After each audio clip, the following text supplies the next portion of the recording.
Coming up, a spiritual sage helping empaths face challenges of overwhelm, boundaries, and negative energies.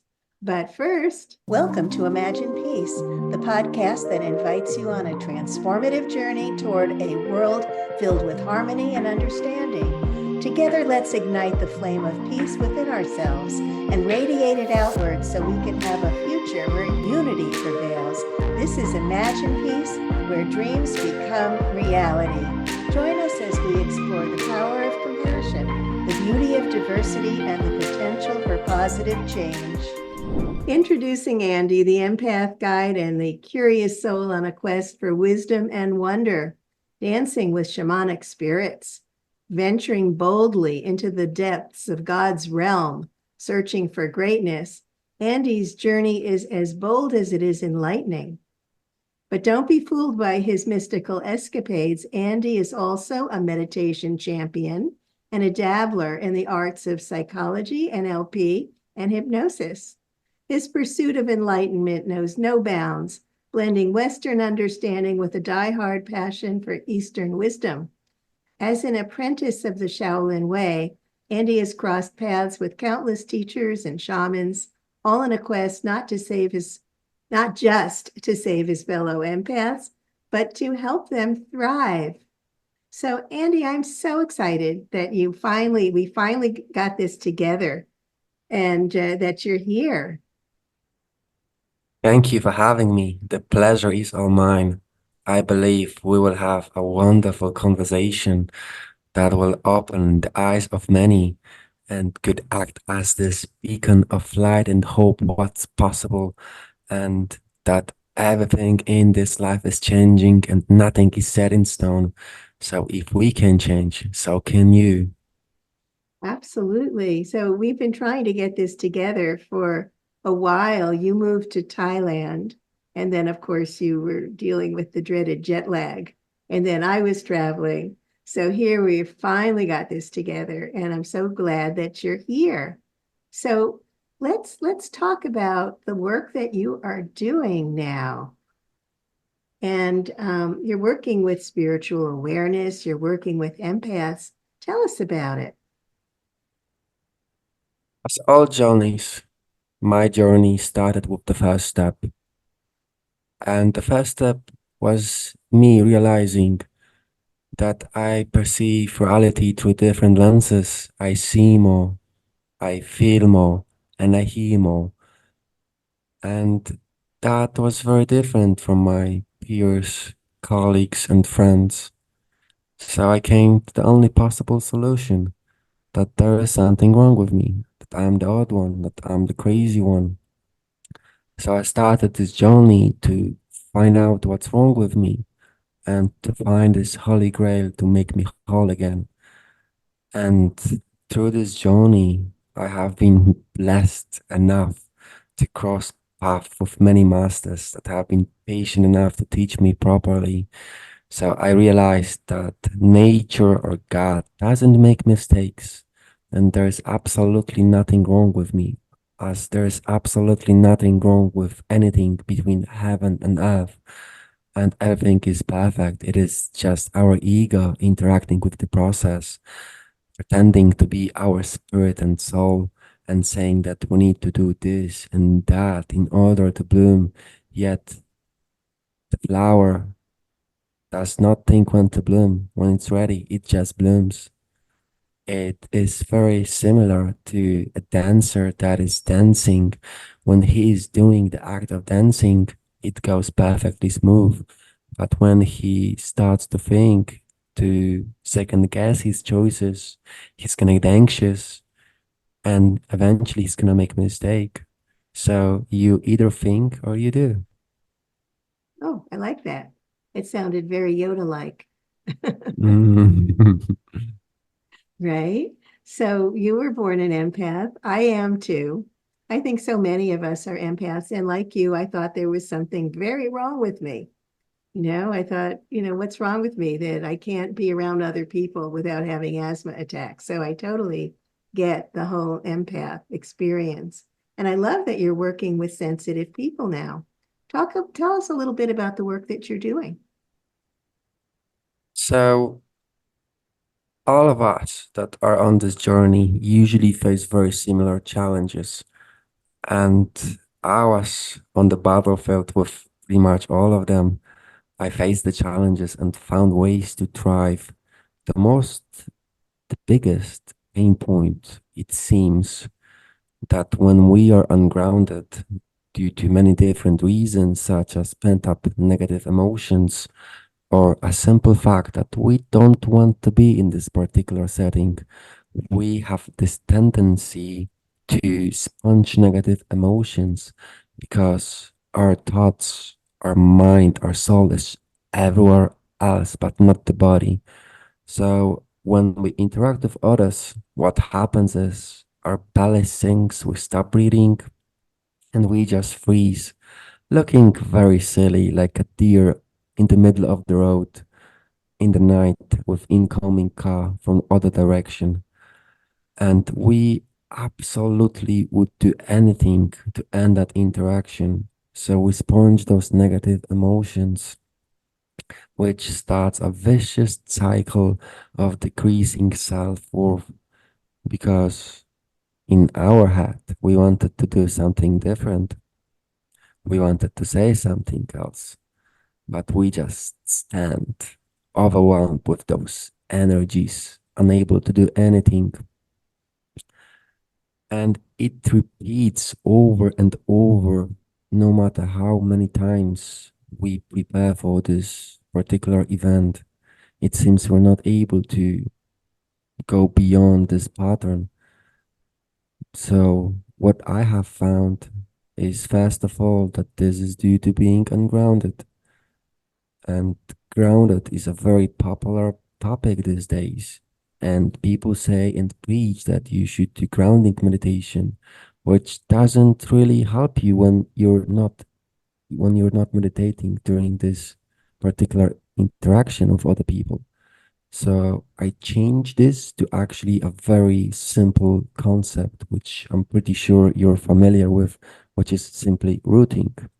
And Mm, by rooting, you get yin energy from the earth, you replenish the fluids, you release pent up energy that is too much for your body to handle. Not only that, by having so many nerve endings in the food, you massage your internal organs, promoting your well being.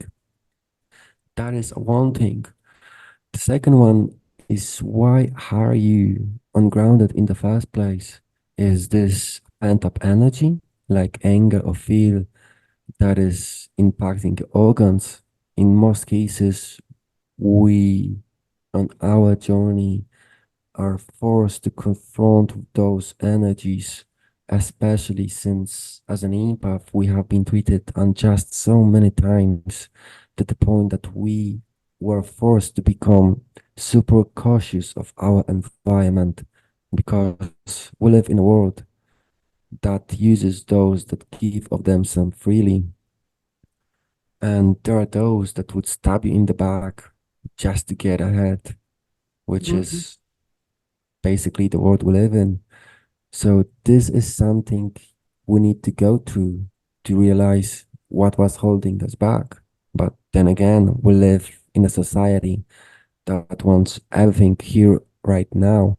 So I developed a method that programs a pattern of movement in your subconsciousness that once it's triggered in the conscious mind, it protects you from any negative suggestions, emotions, frequencies, and energies, leaving you immune to them so you can go through your day being perfectly fine and not being affected by energies. It works very well, especially since what I always say, that empathy itself is just the first stage of telepathy, and more of us are being born here. Approximately 20% of all people nowadays are empaths. So mhm, you might say that this is a process of evolution, that we eventually we will act as one. We will see as one, not this a stand-alone person that is separated from everything else, because this is only our ego that says that we are separated. In truth be told, on this journey called life, it is about discarding the layers of our ego to eventually realize that we are all the same energy that is experiencing itself through different means of bodies. So if we are all one energy, how can one be better or worse? This is our ego talking. Is it possible for your left hand to be better or worse than your right arm? It is a concept which is simply crazy. But we as a human beings are stuck in this loop, experiencing reality through means of survival, thoughts and emotions. And just maybe if we're lucky enough and we have so many incarnations under our belt, the soul would decide that it is ready to see the reality for what it truly is. So this window between the eyebrows open and the soul takes peeks at reality for what it truly is. And usually it's something completely different. It is the pollution of our minds that forces us to perceive the reality the way we experience reality. And reality eventually is the result of our thoughts and feelings, our emotion. So what's within reflects what's outside. And once you realize that, you eventually realize that you have cosmos within. So everything is within reach and everything is within reach within. So by changing what's within, you change what's outside. This is very important step on this growth of the spirit through the realms of time and matter. Absolutely. So now we were talking about oneness, and we at our 10 million for world peace are all about oneness. And our Imagine Peace podcast is part of 10 million for world peace. And so we are all about world peace. And that, of course, comes from a place of oneness. So I would love to hear your thoughts on how being in a place of oneness, how can that access world peace for our planet? I believe that everything between heaven and earth is perfect as it should be, and there is no reason to change. What should change, or what we should realize, that we are perfect as well. And once we go through this journey of spiritual growth, you might notice that it's only on very shallow levels, because we are still in separation to a degree, because our aura, which is result of the thinking and feeling, is still causing friction with everything else. So the point is to let go of your aura. So there is no friction. You become one with the universe. And then you realize that all things are perfect. And there needs to be vast array of things we can experience to see who we truly are. If there is no evil, good cannot exist. If there is no darkness, light cannot exist. If there is only a man and no woman, how can there be life? How can there be living? So the war is essential as long as there is peace. One cannot exist without another. And actually, this is a trap on this progress of life, because if you judge things and label them as peace or war, you actually go back to this duality trap, because you say that the left arm is better than the right leg. I hear what you're saying, but when you are meditating, are you not in a place of peace? I practice something what is called Wu Wei, acting by not acting. So by letting go of the ego, of dissolving those layers, I believe that this default state of all human beings should be meditation. But if you strive to meditate, like for example, the adepts of the Vipassana camps, you should meditate 1 hour in the morning and in the evening. And then you're like, wow, I'm meditating 1 hour in the morning and in the evening, and you go preach about it. Does it really grow your spirit or does it grow your ego? There is a very subtle difference about that. Because if you plan your grow, you plan the grow of your ego, not the spirit. So in Shaolin, they say that you should only meditate when you're in the calm state because meditation itself is amplifying the state that you were before.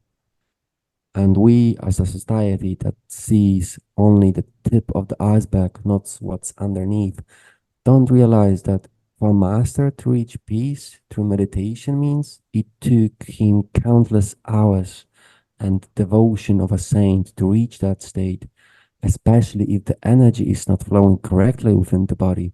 That might be very risky. And if people do it incorrectly, it might become even dangerous. Oh, very interesting. Now, I've been meditating for many years, and I have found that it can help people become much more peaceful within themselves. And I also find that it can expand your awareness and bring you into a state of oneness with everyone else. And I mean, we can say that there's only one person here, there's only one being. And that's true on some levels. But I believe also that we have a purpose to extend love to everyone on the planet. And through that sharing of love and peace, that we can help raise the vibrational frequency of our planet. And that is basically why we do what we do with daily guided meditations, just Mm. 7 minutes for world peace. And we found in 2018, when I was guided to create an experiment to do these daily meditations, and we had people participating from all over the world, that we focused on the Middle East, and the level of violence dropped over 20%. I know the transcendental meditation people have created many experiments where they've gone physically to different areas, and it has affected levels of violence on the planet. So I appreciate what you're saying, that we don't really need to do anything but just to be and to become one with our expanded awareness. But I think we're both in the same ballpark, shall we say. Mm. What are your thoughts? If there is truly one being, which is us, it should be no-brainer that we should love ourselves. Of course. And I do agree that on this stage, you need to love yourself first. So you cannot give something that you don't have. So you start the love with yourself, your family, and your surrounding to be truly happy.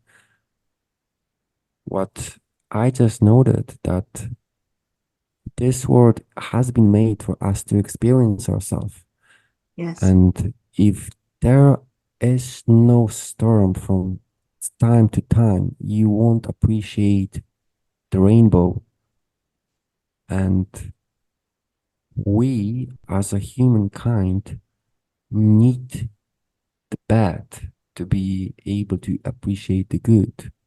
So it all serves a purpose. Oh, I'm sure. Because Everything if serves a purpose. And I believe that we're all in school, where every one of us is in school, and we all have our curriculum laid out for us, and we all have our unique curriculum, of what our lessons are to learn. So yes, no, I agree with what you're saying on a lot of different levels. So we are all about, meditations for world peace. We do that every day, 7 minutes a day at Mhm. 1:11 p.m. Eastern. And so that's one of the things that we do here. So I definitely very much appreciate. And I wanted to ask you also, what is your favorite practice for creating more peace for you? Mm, If I would answer with a technique or a method, it would be of an attachment. And this is something that I'm learning, that once I got attached to something, it doesn't serve its purpose. Because at that stage, that thing is using me and it is no longer a tool. It is something that owns me and I'm its slave. I believe that the state of no thought should be the default state of all human beings. And maybe, just maybe one day, as a consciousness of humankind, we will reach that level. And my practice techniques changes very frequently. I'd say Mine too. weekly, monthly. Yeah, understood. So you're If not my, attached to them. yes, and the attachment is this thing that eventually always leads to pain. Well, what And about a technique that you could share with our audience? what about microcosmic orbit I love the technique? microcosmic orbit. Yes, Would I you like think to share it's that? very effective. So the body is made from energy points, especially we have two currents of energy flows, which is yin and yang. And by assuming that this flow is correct as it should be given, the energy is distributed amongly to the places it requires energy and healing can start. So it basically opens all the necessary energy pathways in the body. And it starts with the Tan Tien, which is around the navel. And it depends on the level of the expertise of particular individual. But for starters, you should feel that point pulsating, that the energy is going through this point before moving to the next point, which is located just above the sexual glands. And again, you need to concentrate some time before you feel the energy in that point. And then you go to the next point, which is between sexual glands and the anus. Then you go to the end of the bone of the backbone, if I'm The correct. tailbone, the The tailbone. tailbone, yes, the tailbone. And you go up your back, assuming this is the small cycle, which would be easier to explain. And then you go the gateway of heaven. It Thousand is petal lotus up at the crown. not probably that point yet. The one behind the navel. Ah, okay. The Mingman.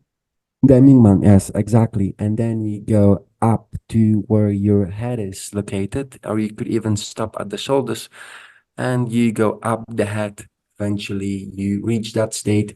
And here, since it might be probably the first time you're doing this, it will be very hard to push the energy through the palate, which is usually very hard. So you should go back the way you came from.